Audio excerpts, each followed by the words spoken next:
Salut à tous, c'est le militant, le père fondateur de la RDNA, le porte-parole. Nous sommes ici pour dénoncer les actions de la France. Parce qu'aujourd'hui, la France est en train de condamner la Russie.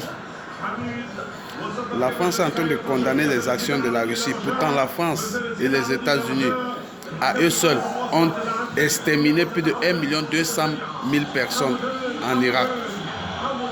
Les deux pays-là seulement, ils ont tué en Irak plus de 1 200 000 habitants. 200 000 personnes ont été tuées. À cause des deux pays-là. Quand le président ukrainien refuse de céder à la volonté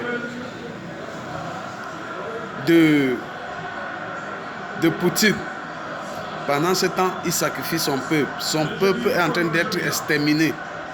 Et pourtant, s'il avait accepté de quitter le pouvoir, Poutine n'arrivait pas jusqu'à ce niveau. Quand tu aimes ton peuple, tu te sacrifies pour ton peuple. Là, il n'est pas en train de se sacrifier pour son peuple. Il se sacrifie pour son ego, pour sa soif de pouvoir.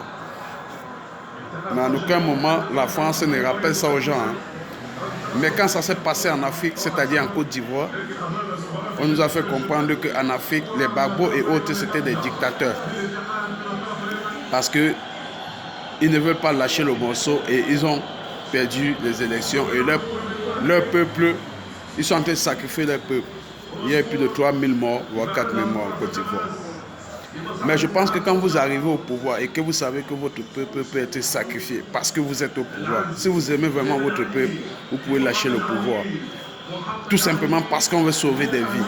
Mais le président ukrainien, il dit que la guerre ira jusqu'à la fin. Mais il ne quittera pas le pouvoir. Et il dit qu'il faut aller dans les négociations, qu'il faut exclure le côté là où lui, il va laisser le pouvoir. Et on compte déjà plus de 200 personnes mortes dans l'armée. Je parle de l'armée, on ne parle pas encore des civils. Voilà un dictateur. Mais la France n'est pas prête à en parler parce que maintenant la France est en train d'envoyer son armée du côté de la Pologne pour soutenir les frontières polonaises ukrainiennes. Donc ça veut dire qu'ils veulent envenimer cette guerre. Après, la France, l'Ukraine sera dépourvue de tout bien. Après, la France et les États-Unis, ils vont dire on t'apporte notre soutien. Et on t'apporte notre soutien et on a aussi des armes à vendre. Ils vont commencer à vendre des armes à l'Ukraine et à tous les pays qui ne sont pas armés. Les États-Unis, ils ont tellement de stocks d'armes qu'il n'y avait plus d'acheteurs. Donc ce qui fait qu'à lever dans votre esprit que les États-Unis peuvent faire un discours de paix dans cette guerre. Non, ils ne peuvent qu'envenimer parce qu'ils ont besoin de vendre leurs produits. Et c'est le seul moyen. Et à l'époque, la France partait chercher les Africains, les Sénégalais, les tirailleurs sénégalais. Quand il y avait une guerre comme ça en Europe, ils partaient prendre les Africains pour venir défendre leur cause. Aujourd'hui, le temps est révolu. Ils veulent bien le faire, mais ils ne peuvent pas. Parce que jusqu'à aujourd'hui, nous ne mentons pas. Les Africains n'ont pas encore leur indépendance. Au point que si les puissances européennes descendent en Afrique pour prendre les Africains par force, les Noirs par force, ils n'ont pas encore assez de force pour tenir tête. Juste que les autres pays déjà développés peuvent s'élever. Mais si ce n'est que pour certains pays africains, ils sont toujours au point de départ. Au moins au même point de départ. Donc pour cela, ça joue à notre avantage. Mais maintenant, qu'est-ce qui se passe? La France, pour utiliser les Noirs, ils sont obligés de prendre les Noirs qui ont immigré il y a longtemps pour mettre dans l'armée française. Et la plupart, on les amène dans les zones de guerre, Centrafrique, Mali, etc. C'est là-bas qu'on parle exterminer. Après, vous entendez la France vous dire ils ont perdu les hommes sur le conflit centrafricain, malien et soudan. C'est les Noirs immigrés. C'est les Noirs immigrés. La France perd combien de Français d'origine? Non. La plupart des gens qui meurent là où la France n'a pas fait la bataille, c'est les migrants. Ce sont les migrants, la plupart, ceux qui sont sur le terrain pour combattre, ce sont les migrants. Les Asiatiques, les Africains,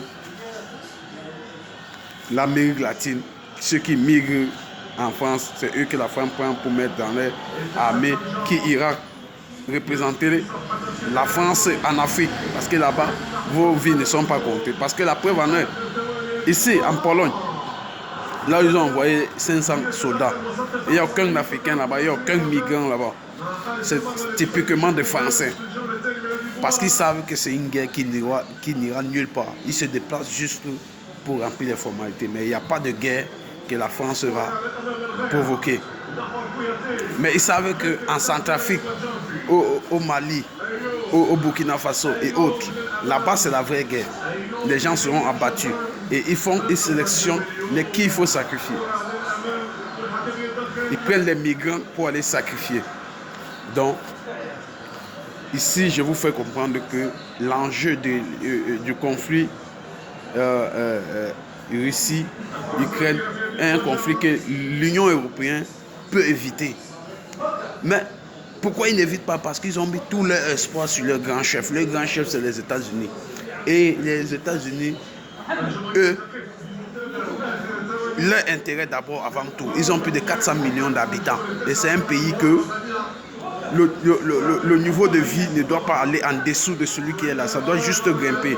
Et tout moyen est bon pour que le niveau de vie reste standard ou plus. Quitte à sacrifier les Européens qui voient les Américains comme un demi-dieu. Pendant que Poutine, lui, boude les Américains. Il ne voit pas les Américains comme un demi-dieu. Pareil comme la Chine qui ne voit pas les Américains comme un demi-dieu. Mais l'esclavage, les coubettes que les Noirs font aux Européens, les pays africains font aux Européens, c'est les mêmes coupettes que les Européens font aux Américains. Vous voyez, la bombe nucléaire américaine est en Allemagne.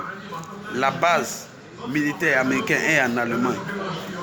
La France, elle dépose ses bases militaires où? En Côte d'Ivoire, au Gabon, Centrafrique. Pourquoi pas déposer ça aux États-Unis? Ils ne peuvent pas. Donc, sur ce, n'attendez pas que cette guerre finisse sans qu'il y ait des tonnes de morts, parce que l'enjeu, c'est de faire le commerce, la vente des armes. La France n'a jamais aimé les Africains. La France n'aimera jamais les Africains. Si vous sacrifiez votre vie sur le sol français, la France vous reconnaît comme un héros national. Si vous êtes noir, ils vont vous donner ce qu'on appelle le séjour, la nationalité. Ce n'est qu'un bout de papier, mais pour le mériter, il faut mettre d'abord votre vie en danger. C'est déplorable que c'est ce que les Noirs subissent depuis fort longtemps. Mamadou Ngassama est une victime. L'autre qui a été un héros à hyper caché, son nom m'échappe, est aussi une victime. Il y en a plein de Noirs que pour obtenir la nationalité, il a fallu que les vies soient en danger. Réveillez-vous, la France n'est pas l'ami des Africains. Sur cela, je vous reviens bientôt. C'était le militant. Salut, ciao, ciao, on est ensemble.